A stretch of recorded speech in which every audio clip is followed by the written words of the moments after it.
Good morning, students. So in the previous two videos I have completed about the concept of semiconductor and the types of semiconductor, right? So now I am going to in detailing of the types of semiconductor. So in the previous video, what is extrinsic semiconductor and what is intrinsic semiconductor, I gave a brief idea. So what is intrinsic semiconductor? Intrinsic semiconductor are the conductor which are the purest form, that is whatever the semiconductor that is available in nature, right? Okay, suppose gallium, silicon, these two are the natural semiconductor. These two are basically the elements which are naturally present, right? But from these semiconductors we don't get the desired output what we want to achieve. So for these things we need to modify the semiconductor, and that's why the evolution of extrinsic semiconductor comes out. So for the extrinsic semiconductor there are two types, that is N type and P type, right? Now before going to that N type, P type, whatever we are desiring and all these things, let us give a idea that why we need the semiconductor evolution or why we need this semiconductor badly. The reason is that each and everything in our daily life, whatever the electronic devices we are using nowadays, that is basically the gift of this semiconductor. Now in the previous years or previous decades, the TV was like CRT, that is cathode ray tube, right? And for that part the size of the TV has become much huge compared to these days, right? And these days the things basically becomes more smaller, right? So whatever the LED, LCD TV, whatever we are using, that becomes so thin and space friendly, right? Similar way the computer monitor, same thing. Previously it was the CRT, nowadays it becomes LCD, LED. Later on coming to the mobile phone, right? The smartphone, that is the use of that is the gift of semiconductor. If semiconductor was not there, we are not able to devise this thing.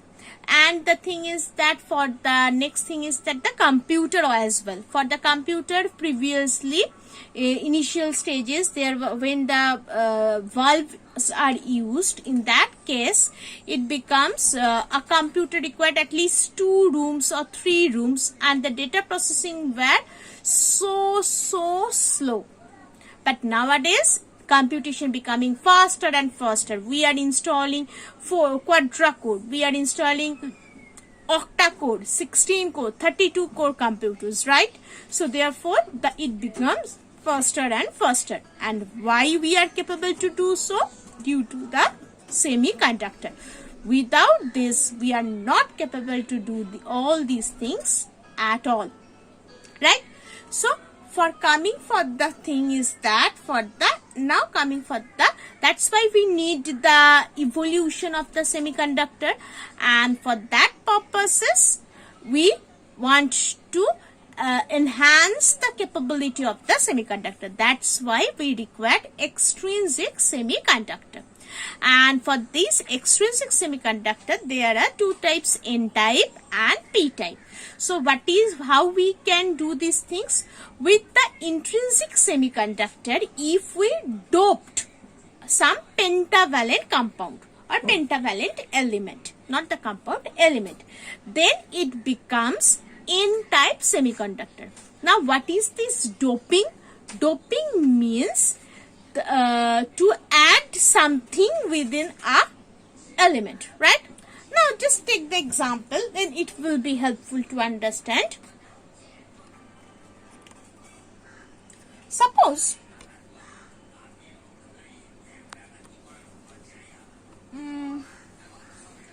what I can say, suppose for silicon there are 4 valence electrons, right? For a silicon. Now I want to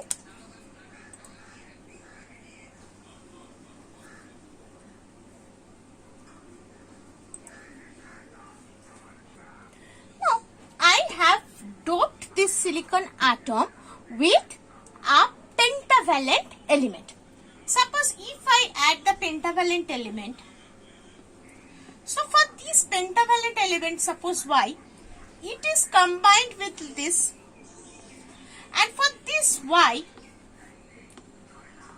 pentavalent means 5 electrons will be in the valence shell. So that means 1 electron will remain free. Okay.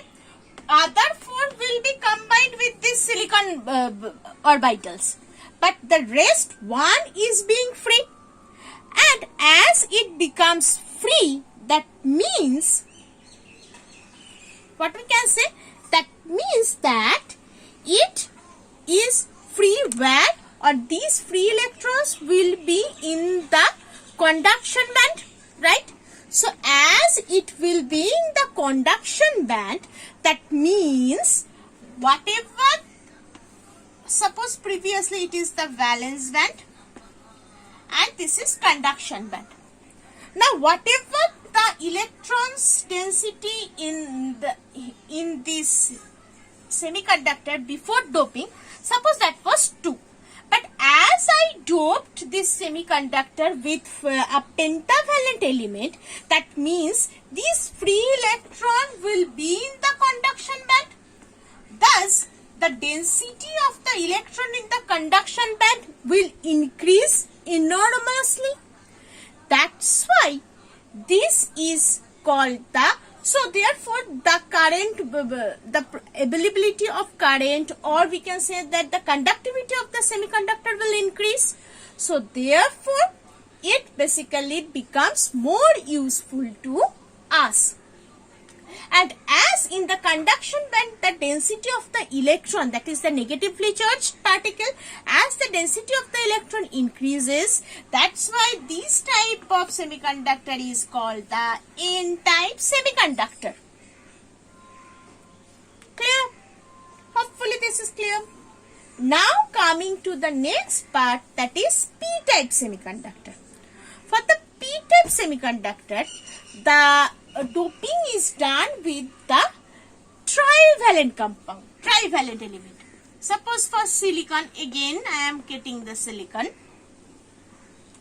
A trivalent, suppose Y is doped. So it has 3 electrons.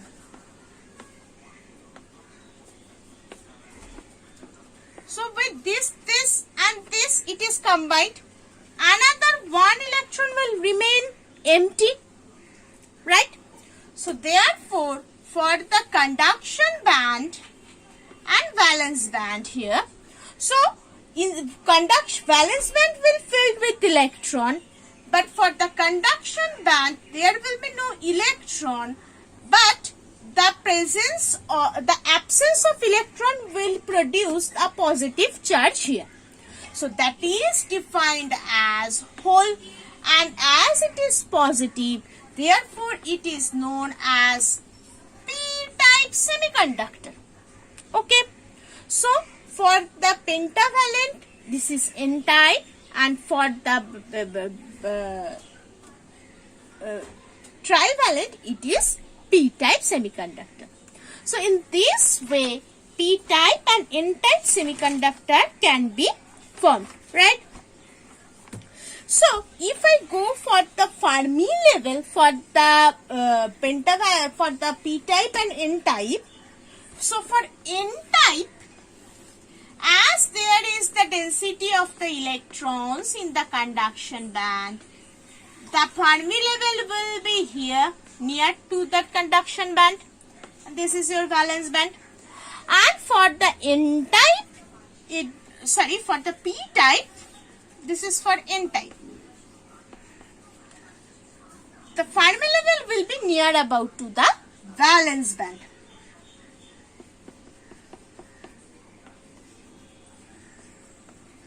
Okay. So this is the difference between the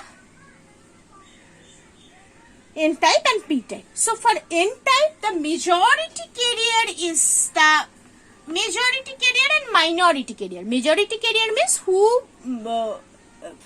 conducts the electricity more.